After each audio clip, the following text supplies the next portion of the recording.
Hey everybody, welcome to Truth Talk Tuesday. I'm so much shorter than you. You know, we are living with no children, as you know, for the first time ever. Yay! In our 20-year marriage. We got married with 5.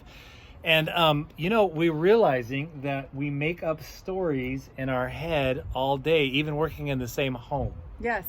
So what does that look like? Well, we've worked it out so that I have my own office for the first time, which is brilliant. You have yours because we make phone calls at different times. We're writing, we're editing, we're doing all these things. And so we kind of go into our office for 10 hours a day. Yeah. And then we come out and then we, eat together and talk about things and conversations we had. And we found ourselves kind of like, I haven't heard from so-and-so in a while. I wonder what's going on with them. And instead of like reaching out to them and finding out like what's going on with them, we just kind of continued this narrative about maybe they're upset with us or maybe something's really wrong. And it kind of, as the week went on, we kind of built it up into something where we were kind of angry and defensive and scared and all these different things. And then our son called and he had just gone through an experience like that and learned that we all do that. We all put these, and we knew that, like we've taught on that, but for somehow we found ourselves in it.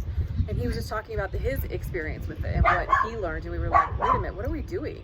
Yes, and Champ wants to be on the video with us. So, yeah, Champ's we always go negative, right? We always get this narrative in our head, and we replay these stories. And what our son learned is that he had replayed stories in his head from his childhood.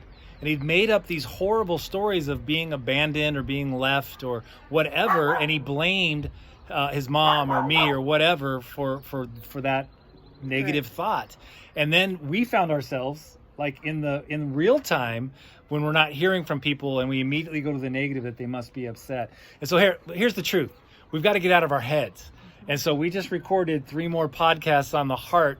We've released on iTunes this series on how do we journey into our hearts and get out of our heads, out of our cognitive thinking that's usually negative, and that a lot of times, that those eerie hours between 3 and 5 in the morning, they call them the wolf hours, where you wake up and you just immediately go to negative. And the only way that we've learned how to do this is, first of all, like Lisa said, just ask.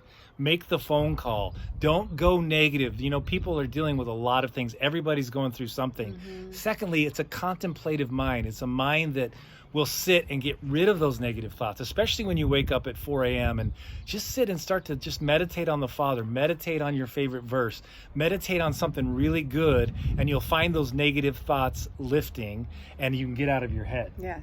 And also let people know what's going on with you, which I never do. Right? I keep everything to myself. I tell you way too much, and then I try to fix it on my own. But then I want people to be understanding about what I'm going through, but they don't even know.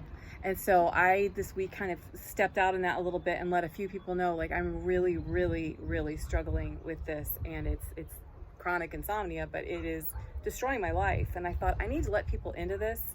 I'm not looking for advice. I just need a little bit of prayer covering and a little bit of compassion. And also, since we all work together, they need to know that when I'm not fully present, a lot of it has to do with the fact that I haven't slept in 2 days or something. Right.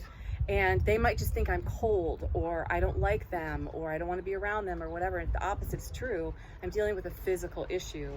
And there's so many that we just don't let people know. And we don't need to let people know all the intimate, vulnerable things in our life.